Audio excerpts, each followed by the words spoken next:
Good morning, everyone. It's Bo Kitty here from Reality Check and the Real Army and all the places. And I haven't done a live interview with anyone for a little while. But then this amazing lady, Selenge, who I've just connected with in real life in the last few months, she asked me to, that she wanted to be interviewed for some podcasts. So today we're doing a live Facebook video feed, and we are also recording a podcast. So I'll just tell you a little bit about how we connected. Selenge has been my Facebook friend for what, a couple of years, maybe? Yeah, 2 years. A couple of years. Yeah. And she's a Mongolian princess. There's no doubt about it. This woman is amazing. She has this energy that I can't. You do get it through the internet, but it's not the same as being with you in real life. So yeah, she came to stay at my house randomly a few months ago, and we had a really nice night, didn't we? Yeah, we did. Yeah. I lived in Melbourne for a few years, and then now I live in Sydney. So every time I come back to Melbourne, I tend to stay with you. It's great. I love it. I love it so much. Yeah. So this morning we did a little exchange, and Selenge took me through, it was longer than half an hour. How long was it? Probably 40 minutes. 40 minutes of yoga. And if you want to have a look at that, there's a time lapse on my wall and on her wall as well of us doing that just before we sat down to do this interview. So we did some yoga and had a shower, and here we are. Yeah. But honestly, the most exciting thing that I can't stop thinking about having Selenge turn up last night, was that she's basically a very special tour guide. And I really think that everybody needs to go on one of these tours with her, because I'm absolutely determined to. So I'd like you to tell us a little bit about what your tours are and what they involve. Thank you so much. Yeah. Thank you so much for having me. And thank you so much, everyone who's tuning in with us, and we're going to have fun. So yeah, so I'm from Mongolia, and I lived in Australia last 10 years now. So when I moved here, after moving here a few years later, I really had that, I realized how much I love Mongolia, and going back to Mongolia was really special. Every time I was going back to seeing the two different culture, Mongolia is the country that is really, in some ways, really ancient country. The land is ancient, horses, and when you are there, you really feel that ancient root, and like how we all were in the past, in maybe generations before, how we all lived in tribal culture, which is so connected to the earth and the spirits of the land. Because Mongolians are nomadic, right? Yeah, and still that's why they live in the yurts, and they move the yurts around. Exactly. So yeah, and I was a tour guide for many years in Mongolia, and I wanted to take people to Mongolia, but very special way, more an intentional way, where people can look after themselves and then look after the land and connect that way really deeper into the culture and the land. Yeah. So yeah, I created this tour, is yoga and adventure tour, but it is it's not just yoga, from what I've been reading. Yeah. It's not just yoga at all. Yeah, just bring that, remembering all of us to connecting, helping all of us to connect to deeper into our primal tribal self, if that makes sense. And I guess while we're going on the journey, even though it seems like a yoga journey, we do practice the yoga and meditation in the morning to clear the head, and then afternoon we go in the horse riding or hike the highest mountain in Mongolia, or go and explore all different amazing waterfalls and things like that. But yeah, that becomes more of a yoga off the mat, because really it's we can be conscious and all that in yoga mat and meditating, but if we're not bringing out to the real life and then living it, helping create a space for ourselves to really practice it. Yeah, well, it's integration, isn't it? Integration, exactly. Yes. Because life throws a lot of shit, right? Yes. But this is the thing, I'll be honest with you, I have never, ever been drawn to go on a yoga retreat. Yeah. Ever. Because I feel like I've spent a lot of time in Bali. Yeah. And I don't like the yoga set there. I must admit, I feel allergic to it because I feel like it is very much based in tourism, in yoga tourism. Yeah. Whereas after looking and hearing about your tours and reading your brochures last night, I feel as if your trip would not be easy. It would be very challenging. Yes. And I don't just mean the yoga or the horse riding or being in Mongolia. I mean giving up, surrendering to the adventure. Yes. Sleeping in the yurts, sleeping in the gers or whatever you call them. I'm not sure. Yeah. Are they gers or yurts? Ger. We say ger. Ger. Sorry. Yeah. Okay. Yurt. Or you can say yurt. Yeah. Okay. But I and just tent as well. Yes. But this is the thing. Like I think all of those things together, that makes for a transformative experience no matter what. Exactly. And then now since meeting you and like your energy is so amazing, like I'm always a little nervous because I feel like you are so in tune, and sometimes I feel like I'm not in my center, but it doesn't matter. It doesn't matter. Every time we hang out, it's like our higher selves. It is. It's amazing. I love it so much. Yeah. And it was funny after you left. Remember how I was like, how'd you make those vegetables? She made these vegetables. I have to tell you, all she did was grab some like green vegetables like broccolini and some other spring onions. I don't even know what else from my fridge. But she made these vegetables. I've been thinking about them since you were here. Oh, really? What did you put in there? Do you have any idea? I like you told messaged me that I can't remember what I put. They were amazing. Thank you. And it's just so interesting how much we have to learn from each other. Yes. Like this is why I try and have real meetings from people I know on the internet. I try and, invite them to my house after. It's like, let's connect in real life, because there has to be more than this, two-dimensional thing we're doing on the screen or whatever. Right, totally. Yeah. Yeah. And since Selenge got here last night, like I'm determined to do, I'd already committed to not going overseas this year, but I need to do this yoga retreat. And if it doesn't happen this year, it's going to happen next year. Yeah. I want to go and ride Mongolian ponies in the mountains and fly eagles and do all of the things, Yeah. But mainly I just want to like soak up some wisdom from this amazing woman. So tell us a bit more about how it started, because you were telling me last night some of the story of how you came to be in Australia and what you were doing there. Yeah. So, I was a tour guide in Mongolia, and then tour guide in Mongolia when I was traveling there. One of my Australian friends' parents like, can you organize a trip for us? And then I organized a trip with them, and then like went with them, and then they loved me, and they're like, if you want to come to Australia, we can help you. And that's how it started. They like sponsored me to come to Australia. So here I am. Amazing. And that was 10 years ago? That was 10 years ago. Wow. A really amazing family. So when you said they sponsored you, did they sponsor you to come be a tour guide?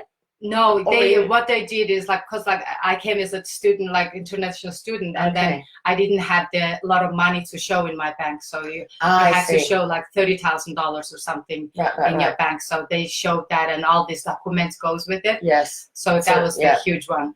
And are you still friends with them? Yeah. Actually, like my friend who was friends with, she came over with my home. And she got two kids now. Oh, she came to Mongolia? No, sorry. To Sydney. She came to Sydney in my home. And they live in Kenya now. So, oh, wow. Yeah. Wow. I've been in their wedding and doing Mongolian blessing. Amazing. In Kenya? No, in Sydney, near Sydney. Wow. Yeah. Amazing. Yeah, so it's amazing. Their whole like journey of being in the overseas in Australian culture in some ways really kind of like changed my reality. I'm like, I just didn't know. I realized I don't know who I am and all that sort of stuff.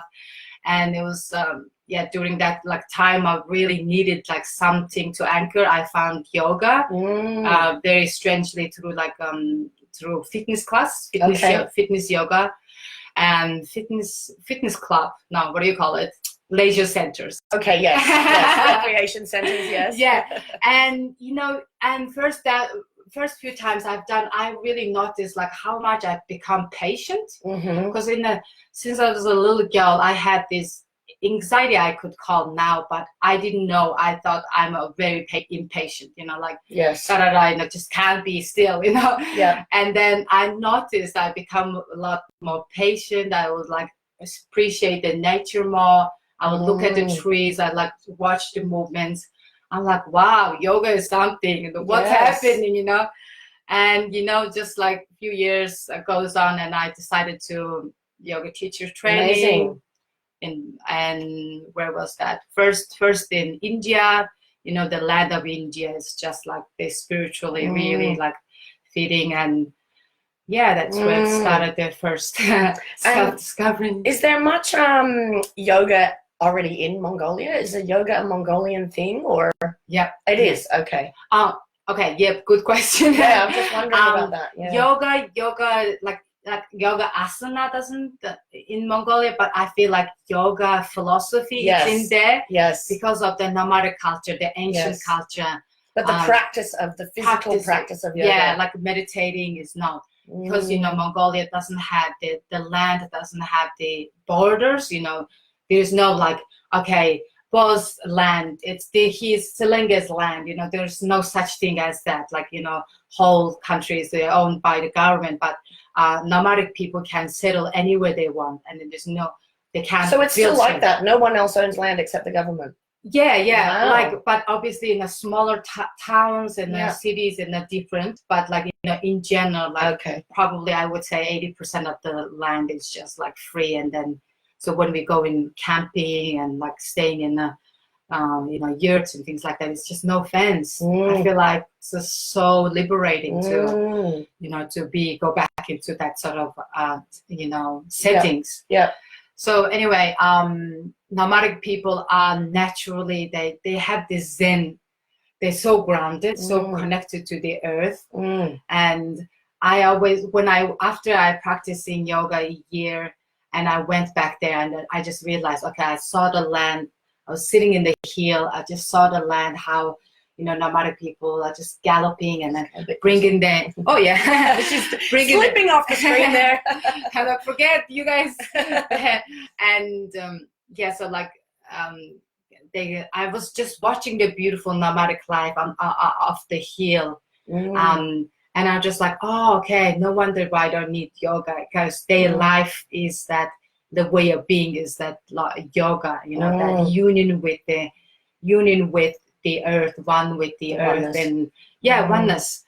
And yeah, also that moment, it's clicked with me, and I'm like, I want to create a yoga tour. In that moment, I was like, okay, union yoga is the body, mind, spirit union, and Mongolian open step is as expansiveness, all about expansiveness. So like, I wanted to expand expansiveness unit. I love it. Can I ask you, I just had a thought, like, you know how you're talking about this expansiveness and no borders and sort of this freedom of the land. Australia, this is why a lot of people from big cities end up coming here and loving it, because there is this space. Yeah. And I'm just wondering, talk a little bit about, I'd like to hear a little bit about the culture shock, like, of also growing up in Mongolia and then maybe going to really big cities and places like that. Like, what is it like for you? For example, you live in Sydney. Yeah. What is it like for you to be in Sydney, in the city? Yeah. You know? Yeah, totally. I think the big city shock is like over the years, it's kind of like softened. Yes. But still part of me, you know, like I grew up in a very small town, maybe 1,500 to 2,000 people, and like we are semi-nomad, which means we still have animals, 3 horses, and then your cows. family. Yeah. Okay. Few cows, and then some sheep in the winter time. So I growing up actually bringing water from the wheel. Did you? Yeah, and cleaning the dung of my cows. That was actually my favorite work. I enjoyed really. I enjoyed, you know, doing more outdoor work than my cleaning dishes inside. Yes. So yeah, and yeah, very like, you know, we didn't have running water, and you know, like toilet is outside, squat toilet, very simple life. Basic, yeah.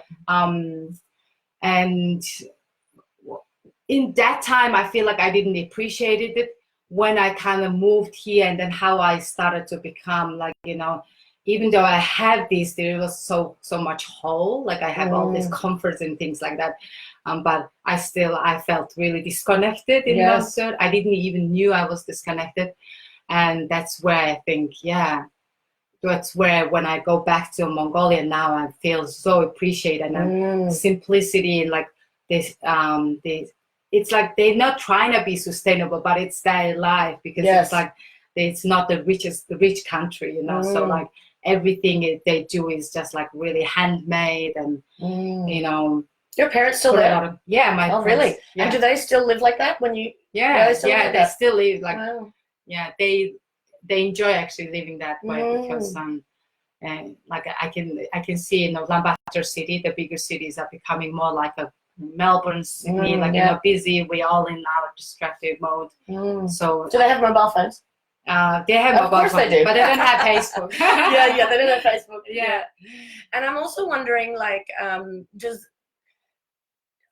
do you, because now you live in a house that you rent with your partner or whatever, do you occasionally just feel trapped because of that way that occasionally all the time?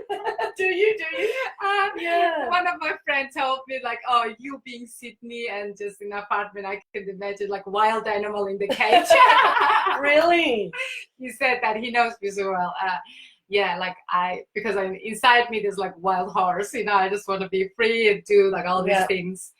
But times in life you have to be like in certain things you look after. But in heart is definitely, I'm sure I do definitely feel like trapped in. We have very it's our society in general. I think Mongolia is getting corrupted in city, but still. Probably have that Asian connection because we have nomadic people still living in that lifestyle, Yes. So we still connected. But in Western culture, maybe we are more in that. We are, but we don't want to be. Like, I feel like this is why everybody is dealing with anxiety and depression and these things. And so I'm wondering, as a person who was born with this freer environment with which to grow as a child, especially, do you have advice for those of us who have never?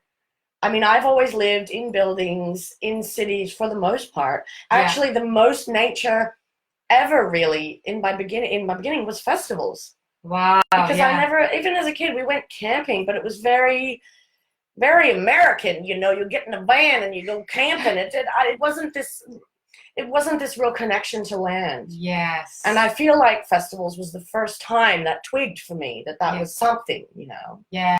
And so I'm wondering, with you in Sydney, the caged beast and everything, like, what are the things that you do to find that wildness in your heart?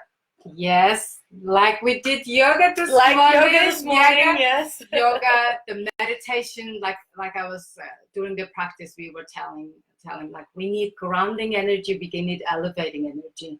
So that's what I feel like that keeps us in the center. If we can stay in the center, we're more receptive and less reactive to the environment we're in. We feel less caged to wherever we are. That's how I find. So definitely those practices help so much. And like you go for your walking, I go to walk to the ocean, get into salt water. So I think it's like if we don't have that option now, like that's really important. Finding that nature inside of us, almost like But by going to the nature around us. Going to the nature around us, by going inside of us as well. Because it's, for me, it's like morning. First thing in the morning, what we do is really reflect self-care, our self-love or self-sabotage, and like mind is always wants to sabotage me, almost like choose in the morning I would want to do this the most destructive thing, because that's the pattern, it's like that's what we kind of like told to do, like we do, just go and do things for people, and choosing that like love, just self-love. And that brings us I feel like, helps us to be in the center when we are like, seems like Kate. It's funny actually, because I've been talking to some people who are doing the whole, oh, it's so the rat race in the city and I want to live in the country and all this. And I'm at this point now where I live 15 Ks from the city. I don't live in the rat race. No. I don't. No. I don't commute. I don't work a 9-to-5 job every day. I don't really catch public transport very often. I do things in my own time when I want to. Yes. And I don't believe that actually the rat race is somewhere that we physically live. Yeah. It is a mindset. Yes. Absolutely. Absolutely. And it is a choice. Yeah. Yes. And unfortunately, everyone's like, oh, it's not a choice to this and that. And it's like, yes, but how you do these things that you must do is a choice. Yes. And yeah, I don't know. I've just found it really interesting. Yeah. Like I prioritize. You were talking today about the fact that I've stopped doing yoga. I haven't done yoga for months, and this is the first time I did it today was with this amazing lady, and it was so good for me. And I realized that I need to do it more often. And she was like, prioritize, and I'm like, at the moment, I'm prioritizing riding the bike for an hour. Mm-hmm. So that is my exercise, but that is not helping me find my center. Yeah. That is just me fanging it on the BMX, like, let's go. It's a totally different energy. Yeah, it's a totally different energy. Like, sometimes we have to, like we talk about yin and yang energy, sometimes if you want, depends on what we're seeking in life. If we really feel like we need more healing and just coming back into our center, that's where more yoga, meditation and journaling, actually getting support from someone who understands you. So those are the tools, right? When we feel like we're not like feeling good, but we need to get shit done. That's more of a yang. Very much. Back riding and just call all this, That's me. I'm very comfortable in yang. You in yang all the time. It's good to invite you absolutely back into that. And it's that choice of self-love and and should I just kind of like keep delaying this, or should I just choose that? Yang is just very outwards. Yeah. Whereas yin is a little self-reflective and whatever. Exactly. It's funny that you said journaling, because I used to journal. I have a whole bookshelf of journals from my younger years. Yeah. But these days I write very little. So I have that book that I wrote some stuff in last night or whatever, but I don't sort of Dear Diary anymore. Dear Diary. But you know what I do? Yeah. I do self-video blogs. Oh, this is so and they are so powerful. So healing, yes. It is literally your face telling your face what you think about you. Yes. You cannot hide from that shit. Right. I look back, I've been doing this for probably 6 or 7 years. Mm-hmm. And it's true, I always make a self video when things are really good or really bad. Yeah. I don't do it when things are just cruising along. Yeah. But I look back on these videos and wow, they are so illuminating. Yeah. You cannot hide. It's not even a recording of a psychology session. It's literally you. Yeah. Talking to no one else but you. Yeah. And this is actually homework that I set a lot for some of my clients, especially if they're nervous about video. Yes. I'm like, you just need to be in front of a video more. Yeah. Because we don't often do it. Yeah. So this is why this is good as well, is because a lot of us, this is a really good medium for, I love having these conversations. Oh, yeah. And, I find that this flows a lot easier than if I'm just talking straight to the camera about some shit I'm thinking. Like, this is you and me having an exchange. Exactly. And it's much easier, like, when I'm on my own, my voice shakes and I think about what I'm saying a bit too much, Whereas, like, when we're together, like, we bounce off each other and then, like, energetically, it's just, like, the energy body knows what to next, like, how to connect. And journaling also changed my life. Video journaling is changed your life. Sounds like it's journaling. Like this is like I've been holding. That's my journal. This is like this is my 13th book of this. 13th. Yeah. Lucky 13. So since the end of 2018, I've been writing.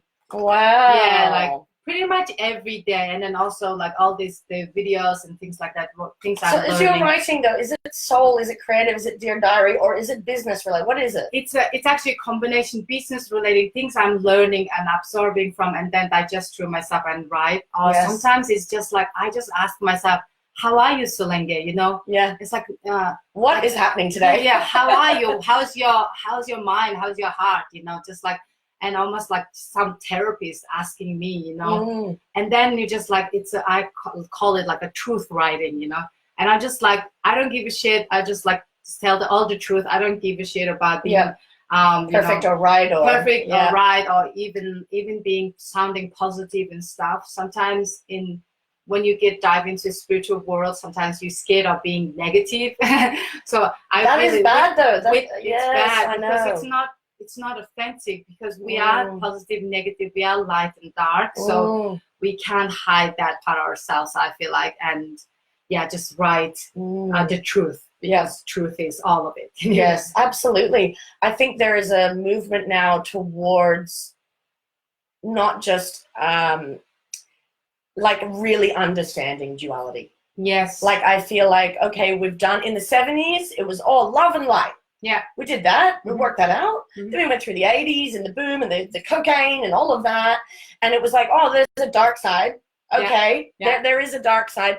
And I just sort of feel like maybe it's what is happening in the world.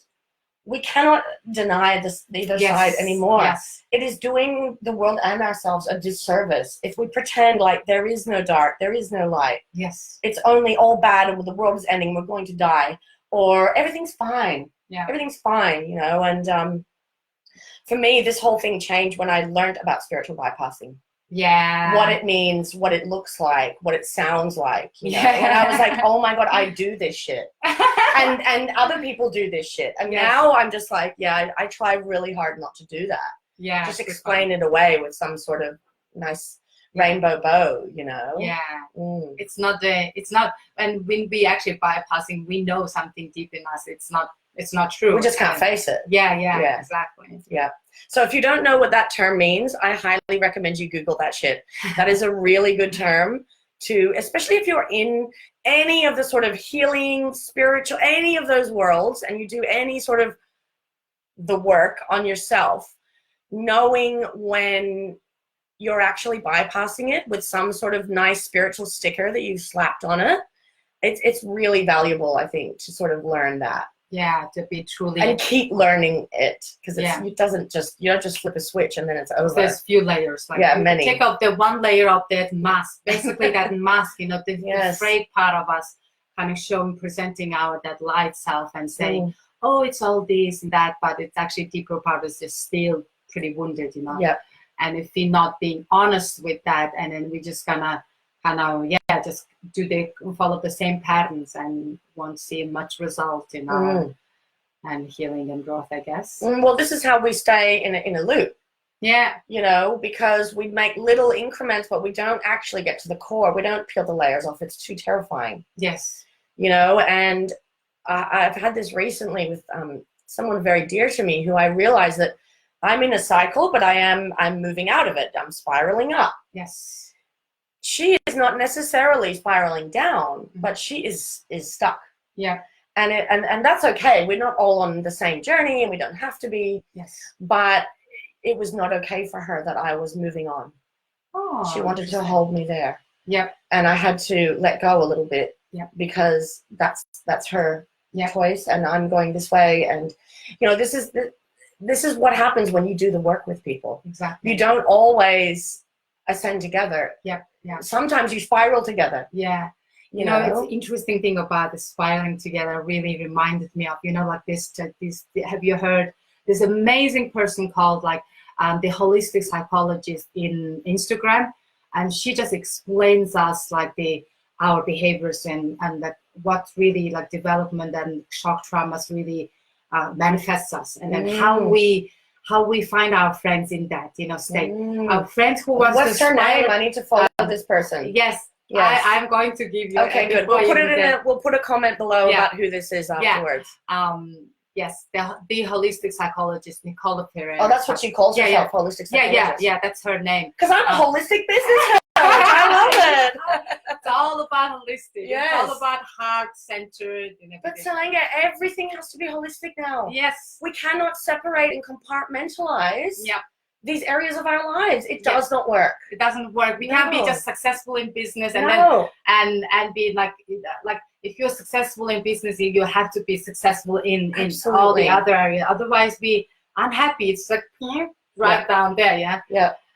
With going back to that, the bond. So when our friends in that, so like in a spiral, you know, so I really understood that, you know, our state of mind is so like there is a trauma bond. So like we getting this is what we were in. We were in a trauma bond. Yes. Trauma bond, and then when you're like peeling off your trauma, and then you're going into different state, your mental state is elevating, and that's like this person can't connect you. No. I was like, I miss you. She was grabbed. This pull down, and I was like, I am not. Yeah, I have done this. This has been so hard to move beyond.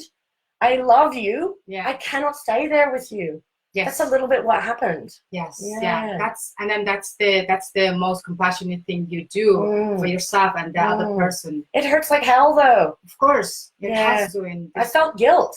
Yes. Yeah, I felt really deep guilt. Yeah, at leaving them behind. Totally. A little bit, you know, to do my own healing, to go to the next level of my own healing. Good on you. I think that's really, really important. It takes so much courage because friendship is also like a great relationship. It's like, it's really grieving. It grieves you as well. But also, I'm loyal as fuck. And so for me to actually go, no, this is where this is at, it was in direct conflict with my feelings of love and loyalty to my friend. Yes. Do you know what I mean? It felt like I was, like cheating on her is not the right way, but like, saying goodbye almost, just because my healing requires that I now go really far, really forward. Yes. I cannot stay stuck here. It hasn't, talk about that. No, it's the same old stories. No, not going to serve me anymore. Yeah. Ready to move. Yeah. Ready to let go of that layer. Yeah. Whereas maybe this person's still holding onto it like a coat. You know, great. Comfortable coat. Yes, each that layer, each that coat, it's hurtful to take off. It's raw. It's like the new tattoo on my back. It's like, it's like raw skin, you know? Yeah. But it's so necessary, isn't it? Like lightness, and then the life actually slowly change. The reflection of that, the people you even though you're losing that sort of friend, and then you're inviting different friends, different friendships. Like, you can see the renewal, right? Yes. Well, I also believe that when we are stuck in that trauma cycle with someone or some people or whatever, everybody enables each other to stay stuck sometimes. Yes. You know, and this is where I'm not, it's this fine line between accepting people exactly how they are right now and loving them exactly how they are, but also encouraging them to be their best selves. Yes. Like, how do we do that? Yeah. Do you have any ideas on that? Because I don't know. Yeah, I know exactly, because when I started doing like yoga, meditation, and then I've been getting like feeling so much better. First time in ever life, I felt like non-foggy, clear-headed. I can make right decision, not really confused all the time. I was like, wow, everyone should feel this way. And then I'm like saying here and there, like, you should do that, you should that. And that's not, I realized that's not the right way. So because people, you should doesn't work. Yeah. You know, just like, you know, sending people all these videos and things like that, unless almost they requested we were talking about it, it's like, it's really not a waste of energy, because people, if people open to it, bit of more openness, and then see your result, and then coming to you, and then when you're talking about these sort of things and then curious about it, I think it's like really nice place to just kind of like offer this, I'm here for you, all these things. And otherwise it just seems like, you know, you're trying to like, you know, sell product that you don't need people almost. But this is how I feel about what I do with Reality Check and what you're doing with these tours. Yeah. You can't convince someone. No. They must be ready. Yeah. And they must feel called. Yes. They must feel called to come and have, you know, their reality checked by me. Yeah. And then like when I saw she's got these beautiful brochures, everyone, that I'm just going to give you a quick look at. She's made these beautiful brochures that she turned up with last night, and she's done a really good job, because these tours, you're going to Mongolia, it's all inclusive. It's not cheap, you know. They're not expensive, but they're not cheap. So you need to present the whole idea of what's happening. And when I flicked through this very beautiful, very professional, I literally called Like, I am called. Like, I must go. I probably won't make it this year because of my finances or whatever. But like, I will be going on one of these tours with this woman. I know I will. And it is just a matter of time. And time doesn't even matter because it's not linear, and who cares? And do you know what I mean? Like, we will we will do this together. Yeah, you know? I don't even care you don't come this year, but one day we will be together in Mongolia, so supporting each other, like, experiencing that, the experiencing and reminding all the messages we have a free away from our responsibility. We will remember that, and it will be such a honor to witness that. But I also think that for me, after traveling solo for so many years, I've done all these things. I want crazy experiences. I don't want to go to some Western country and experience the same shit. And this is where I feel very called to this, and I think other people will too. And this is why I sort of feel like it's about, we were talking about putting these in travel agents. 90% of people that walk into a travel agent absolutely not going to resonate. Because it is challenging. It's an ask. 10% of the people are going to be like, this, I just want to do this. This is all I want to do. Everything else is irrelevant. And so I feel like it's important to as we develop our own businesses and tours and whatever vehicle we choose. Because I know that this is about helping people find their true self. And that's what this is about. As well. That's what our businesses are about. Yes, I love you. But this is what I think what we're all searching for, and the vehicle will be different for everybody. Some people will want a reality check from someone like me. Other people want a yoga retreat with someone like Selenges. So I think it doesn't matter what the vehicle is. And this is why the hard sell is kind of over as well. People are very smart on the internet. They know when they're being sold to. They don't really want to be sold to. And we don't also want that people who ready for it, just like I was saying, we were talking about, ready for this, there is curiosity, openness about it. We don't want that, like, non-open customer, for example. Because they wouldn't appreciate. They're not ready. They're not ready. Wouldn't appreciate the work you put on. So which is it's always it's kind of flow energy, right? It feels great to do my work when the other person is actually receiving mode. And just like same as like someone comes to you, I'm sure they're ready to like change reality check and smacked in the ass. Some people wait for 2 years. They're not ready for 2 years. And that's okay. I don't want to see them when they're not ready. It's almost like if you were going to do this same tour here in Melbourne. Nowhere near as transformative. Oh, no. I know. Getting away from our everyday distractions, just, it's just powerful. For me, it's my own journey. It's like, upgrades me, activates me when I come back. Okay, I remember now. Who I am, why I'm here. What I'm here to do, it's like, when we get over our,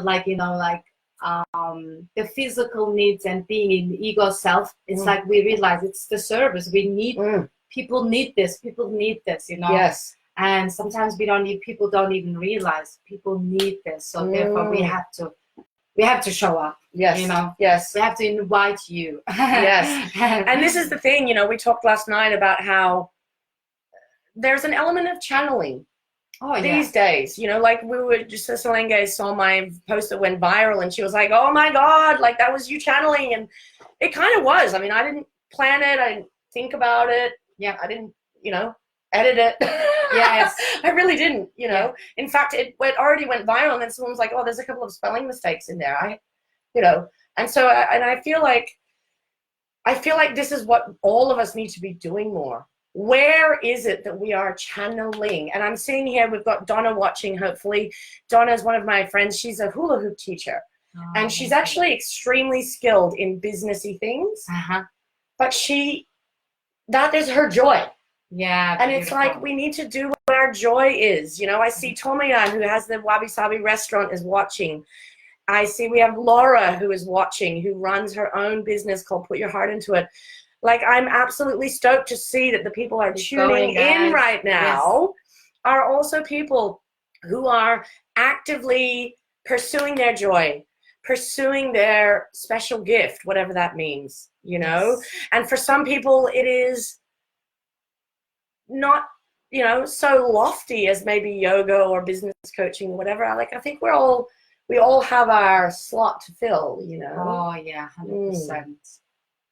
So what's one of the most amazing, can you give us a story from one of these? She's been doing these tours over 6 years, but she's done 4 years of tours. And I'd like a story, please. I'd like an amazing or crazy story from one of your Wow, which one of your tours. Yeah,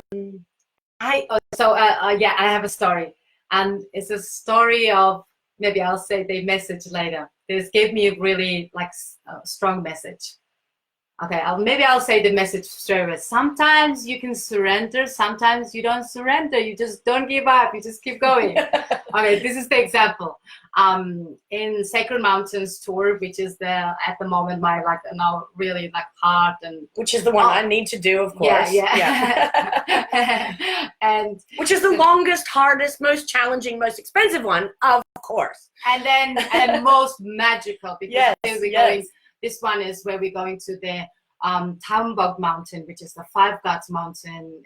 It's the highest mountain in Mongolia. We hike up to the 4,050 meters high up, and we fly to Western Mongolia. So what we did is we flew to Western Mongolia, drove our car close to the mountain, and then we jump on the horse, all of us, you know, like 7 people looking after eight Westerners, you know.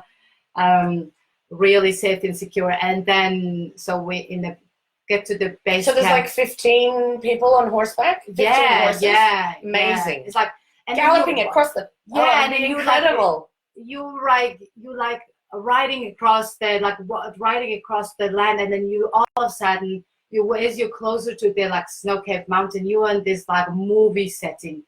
I'm sure Alice Wonderland feels like that. It's just like from my Alice in Wonderland was that, you know, just like the mountain energy, prana, you know, life force of the land is, I never felt that strong. And the horses, they're solid and strong, you know. There was the rain, there was the wind, but we were just laughing. We were just so happy, and we didn't care. Exhilarated, right? Yeah, we were like, wow, what is this energy? You know, this energy really exists, you know. Yes. Anyway, so we went we finished the horse riding, had a nice sleep, and then next morning just meditated a bit, and then we started hiking up to the mountain. But mountain wouldn't allow us to go into top, you know. Oh. It was just like weather was crazy, you know, like it was like almost like a mountain. You think you can get your things that quick? No. It was basically like that. And how about a challenge? Yeah, how about another one? Exactly. You were just laughing so much yesterday. I'll give you a little bit of this. And yeah, we didn't manage to go up to the top, and it was just like, and our like trekking guide, he's like, okay, it's not safe, you know, it's not an easy hike, yeah, it's like a life, it's amazing, but it's worth it. Yeah. Anyway, I knew it's worth it, and I put a whole year of my heart there, and it was hurtful, you know, for me. I was going down, come to the campsite. You felt like a failure. Yeah, I felt like a failure. I cried in front of my clients, and then one of the girls was so beautiful, like Melita, and she was just like, emotion, you know, it's an energy in motion, let it flow, you know. She was so cute, and then, you know, everyone was like, okay, you know, we can let it go. But I was like, I tried. In the morning, next morning, I woke up at 5 a.m. and went up to the hill. Next to this amazing, majestic mountain. I, you know, meditated, did yoga to let go, you know. And I just, you know, like, you know, I worked for this so much. I wanted to go on the top, but can I just let go? And I'll try my spirit, something in me, like, don't let go. And then I was like, okay, I can't let go. So let's do another try. We were supposed to go back to the next destination, that day. Like, we can't let it go.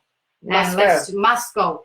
And that day, because like previous days, the weather was like changing so much. That day is just blessed. And then we're like, because we were so determined, few of us like, we don't want to do it, and then stayed in the campsite, had a chill. And I was like, okay, we can do it in 4 hours, and just really that tactical. And we just determined. We were just gone, and then we went up to the top, and it was hot as hell. It was like life, you know. It was just we were feeling like, you know, altitude, overcoming the challenges. Yes, yes. And when we went up to the top, one of the first top, and I was like, wow, I never been this close to the sky. You just feel so like, you know, activated. Like that's the word. And I was like, wow. It was like, yeah, some days you can let go, you know, like just surrender, and other days you cannot. You know, like sometimes this is the power of connecting to our spirit, just like yell, like almost shouting us, don't let go, try again, it's gonna be worth it. And it was amazing. Yeah. Oh my God. And then all of us who went up there, they were so happy. It's also like my mission accomplished, and then their mission was accomplished. And the shared experience, though, as well. We were bonded so much. Yes. And yeah, that's one amazing. of the magic. Yes. Yes, incredible. Yeah, it's funny because sometimes, and I write about this a lot on social media, especially, but the times that are the most challenging, yes, they are the most rewarding. Yes, because you overcome them, or you surrender to them. Yes, and you let go. Yes, and this is what I think humans. It's not natural for us. Do you know what I mean? It's not natural for us. We're very determined individual, like creatures. Yeah. This is why we've built all these things, and you know, revolutions, blah blah blah. Like, we're extremely high achievers. Yeah.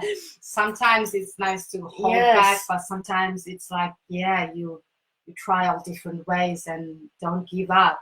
Or surrender a little bit, but don't give up. I think now I just think about that a lot. Like, don't give up. Yes. You can surrender to the moment, but with your mission, yes, like never give up. Yes. Well, this is what's so funny is because I was thinking about this trip this morning and how I really want to do it. I just don't have the money. And I was like, usually I'm a project manager, right? I mean, I am. So I'm like, right, dates and numbers and how do we logistics? Yes. But with this thing with you, yeah, they are, but they're not always great. With this, I'm actually just going to manifest. I'm just like, you know what?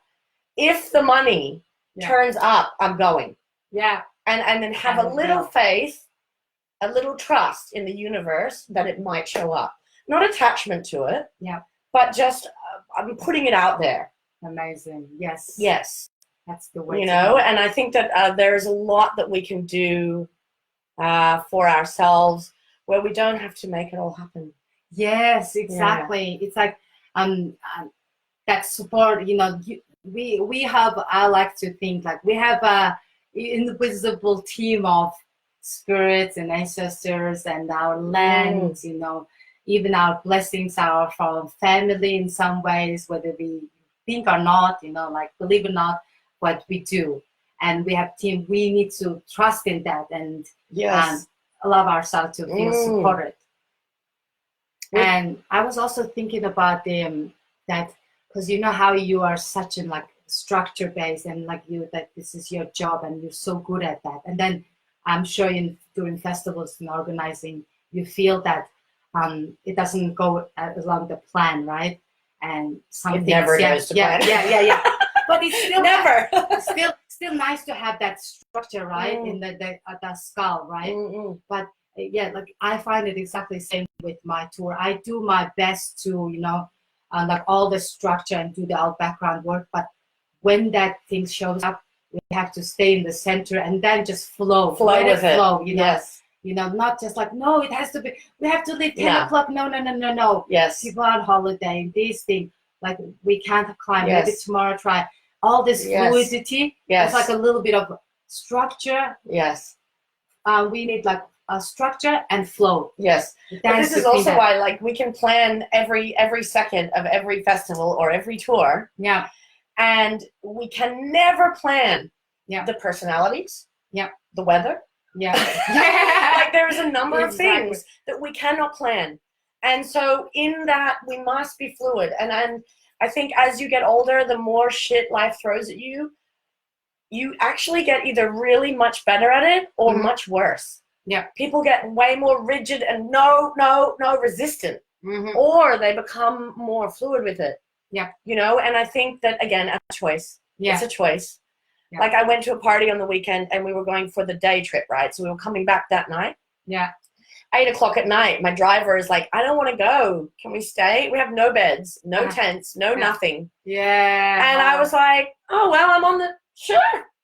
We go tomorrow. I need to be home tomorrow. Yes. And we ended up, we got given beds in someone else's tent, and we ended up leaving at 7 in the morning anyway, and it was all fine. But as we're driving back, she knows what I'm like, and she was like, thank you for being fluid. Wow. And I was like, it's okay. Like, I was up for the journey, the ride, the rave journey, like whatever, you know. But I had a moment where I was like, yeah, I'm proud of myself. Yeah. Yes. You know. When you're not resisting that, and then straight away universe providing, like you have all of a sudden. Look, it's all fine. Yes, exactly. Fine. Yes. It's so interesting to talking about this because I found, when I first moved to Australia, I'm coming from almost way too fluid culture. Yes. We don't plan anything. We're just like our neighbors' friends just rock up, don't ever call, like still now, Yes. And then just like share our food and things like that. And then, like there's like I learned how to plan things in Australia. Yes.